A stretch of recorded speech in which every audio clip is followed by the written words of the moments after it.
जय श्री कृष्ण दोस्तों, life style with God में आपका स्वागत है। दोस्तों, यहाँ पर हम श्रीमद् भगवद गीता के दूसरे अध्याय का अध्ययन कर रहे हैं, जिसका नाम सांख्य योग है। आज हम 42वें, 43वें और 44वें श्लोक का अध्ययन करेंगे। भगवान ने कर्म योगी के लिए अवश्य धारण करने योग्य निश्चयात्मिका बुद्धि का और त्याग करने योग्य सकाम मनुष्यों की बुद्धियों का स्वरूप बतलाकर अब आगे के श्लोकों में सकाम भाव को त्याज्य बतलाने के लिए सकाम मनुष्यों के स्वभाव, सिद्धांत और आचार व्यवहार का वर्णन किया है। यामिमां पुष्पितां वाचं प्रवदन्ति विपश्चिताः वेदवाद रताः पार्थ नान्यदस्तीति वादिना। कामात्मानः स्वर्गपरा जन्म कर्म फलप्रदां क्रिया विशेष बहुलां भोगैश्वर्ये गतिं प्रति।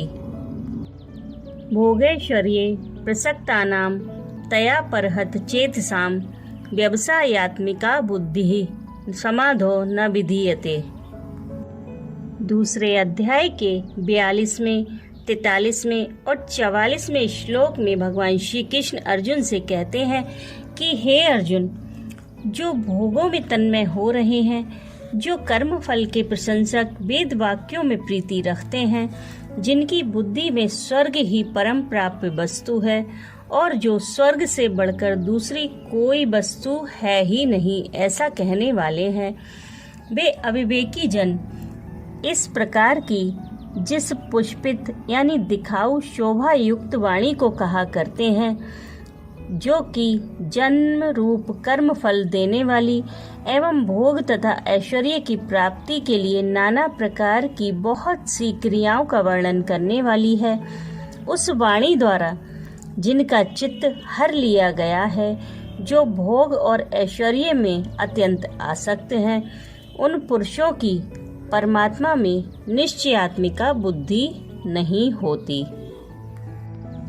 अब सबसे पहले हम यह समझते हैं कि निश्चयात्मिका बुद्धि क्या होती है। अटल और स्थिर निश्चय ही जिस बुद्धि का स्वरूप है, जिस बुद्धि से युक्त होने का फल कर्म बंधन से मुक्त होना बतलाया है, उस स्थायी समभाव रूप बुद्धि को ही निश्चयात्मिका बुद्धि कहते हैं। इस प्रकरण में जगह जगह इसी अर्थ में बुद्धि का प्रयोग हुआ है और वह बुद्धि एक ही है। यह कहकर यह भाव दिखलाया गया है कि इसमें केवल मात्र एक सच्चिदानंद परमात्मा का ही निश्चय रहता है। नाना भोग और उनकी प्राप्ति के उपायों को इसके निश्चय में स्थान नहीं मिलता। इसी को स्थिर बुद्धि और समबुद्धि भी कहते हैं। अब समझते हैं कि कामात्मानः पद का अर्थ क्या है। यहाँ पर काम शब्द भोगों का वाचक है और उन भोगों में अत्यंत आसक्त होकर उनका चिंतन करते करते जो तन्मय हो जाते हैं और जो उनके पीछे अपने मनुष्यत्व को सर्वथा भूले रहते हैं, ऐसे भोगासक्त मनुष्यों को यहाँ कामात्मानः पद का प्रयोग हुआ है। और वेदवाद रतः, इसका क्या अर्थ है? क्योंकि वेदों में इस लोक और परलोक के भोगों की प्राप्ति के लिए बहुत प्रकार के भिन्न भिन्न काम्य कर्मों का विधान किया गया है और उन कर्मों के भिन्न भिन्न फल भी बतलाए गए हैं। वेदों के उन वचनों में और उनके द्वारा बतलाए हुए फल रूप भोगों में जिनकी अत्यंत आसक्ति है, उन मनुष्यों का वाचक यहाँ वेदवाद रतः पद है।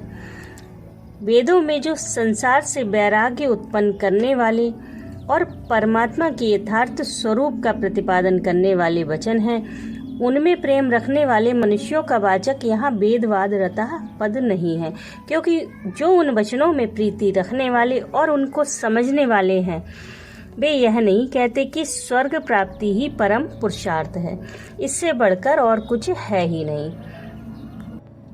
अतएव यहाँ वेदवाद रतः पद उन्हीं मनुष्यों का वाचक है जो इस रहस्य को नहीं जानते कि समस्त वेदों का वास्तविक अभिप्राय परमात्मा के स्वरूप का ही प्रतिपादन करना है और वेदों के द्वारा जानने योग्य केवल एक परमेश्वर ही है।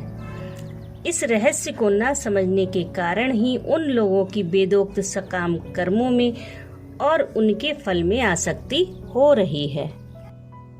और जो स्वर्ग को ही परम प्राप्य वस्तु समझते हैं, जिनकी बुद्धि से स्वर्ग से बढ़कर कोई प्राप्त करने योग्य वस्तु है ही नहीं, इसी कारण जो परमात्मा की प्राप्ति के साधनों से विमुख रहते हैं, उनके लिए यहाँ स्वर्ग पराह पद का प्रयोग किया गया है। और जो अविवेकी जन भोगों में ही रचे पचे रहते हैं, उनकी दृष्टि में स्त्री, पुत्र, धन, मान, बढ़ाई, प्रतिष्ठा आदि इस लोक के सुख और स्वर्ग आदि परलोक के सुखों के अतिरिक्त मोक्ष आदि कोई वस्तु है ही नहीं, जिसकी प्राप्ति के लिए चेष्टा की जाए। स्वर्ग की प्राप्ति को ही वे सर्वोपरि परम ध्येय मानते हैं और वेदों का तात्पर्य भी वे इसी में समझते हैं। अतः वे इसी सिद्धांत का कथन एवं प्रचार भी करते हैं। ऐसे मनुष्यों को विवेकहीन कहकर भगवान ने यह भाव दिखलाया है कि यदि वे सत्य असत्य वस्तु का विवेचन करके अपने कर्तव्य का निश्चय करते तो इस प्रकार भोगों में नहीं फंसते। अतः मनुष्यों को विवेक पूर्वक अपने कर्तव्य का निश्चय करना चाहिए।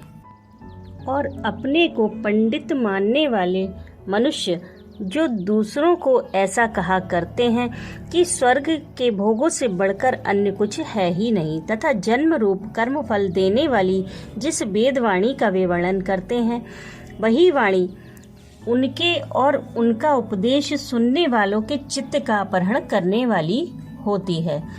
उस वाणी में यद्यपि वास्तव में विशेष महत्व नहीं है, वह नाशवान भोगों के नाम मात्र और क्षणिक सुख का ही वर्णन करती है। फिर भी वह टेसू के फूल की भांति ऊपर से बड़ी रमणीय और सुंदर होती है। इस कारण सांसारिक मनुष्य उसके प्रलोभन में पड़ जाते हैं और उन मनुष्यों का चित्त भोग और ऐश्वर्य में आसक्त रहने के कारण हर समय अत्यंत चंचल रहता है और वे अत्यंत स्वार्थपरायण होते हैं। अतः उनकी परमात्मा में अटल और स्थिर निश्चय वाली बुद्धि नहीं होती। राधे राधे।